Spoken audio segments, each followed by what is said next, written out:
Okay, excuse the noise in the background, but I'm doing my laundry. Only time I can do this, finally. So, for lack of a better term, I'm going to call this the tale of 3 SKXs. And they're right here. And give you a brief look at each one of these, and I'm going to go into each one in a separate video because they kind of deserve their own. So, here is my SKX mod, which I have called the Night King, and I'll explain that in more detail once I get around to focusing on this guy here, but it'll make more sense. This here is it's not a mod, though a lot of people think it is, but it is a rare SKX. It is an SKX basically on a base, as you can see, but it is from Seiko, basically a field or explorer version of it, and they call this the SARB059 Alpinist.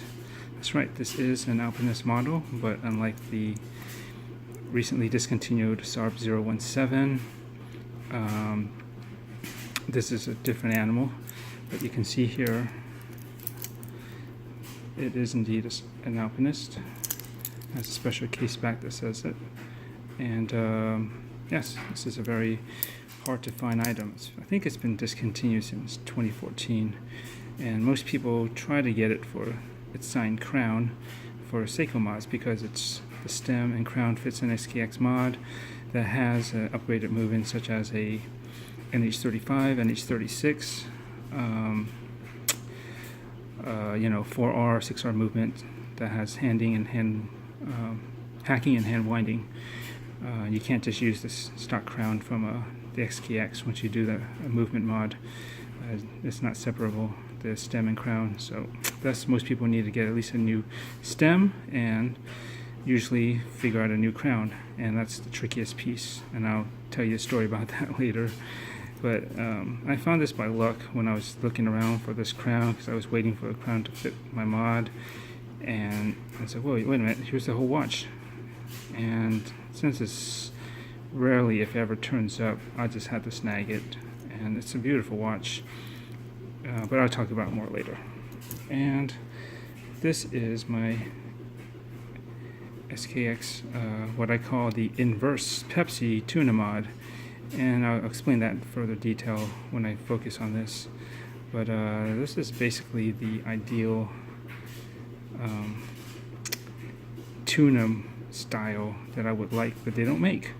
And that's why you mod watches, especially these Seikos, because they have so many parts and they're interchangeable, and there's so much aftermarket that you can get and create your perfect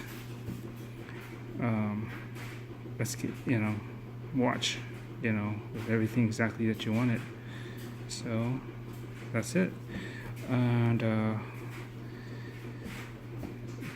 these are basically my trio of SKXs, and I think I would like to keep all of them, but the way things are working out right now, I may have to part with one.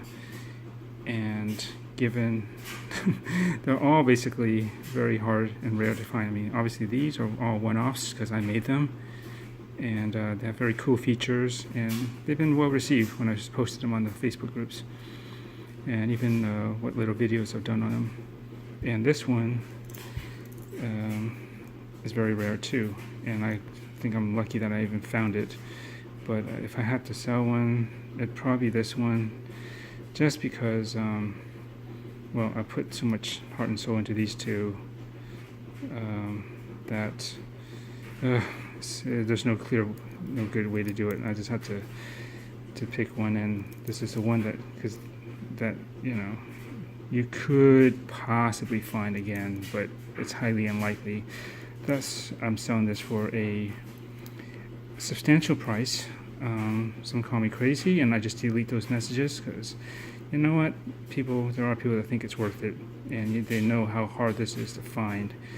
And it's not like your typical SARB model either, the 017 or the other variants of colors, but that seems to be the most popular, which are quite frankly a dime a dozen. this one very rarely shows up, and there's some advantages to this that I'll talk about later. I'm going to put this on pause, and we're going to focus on this one first.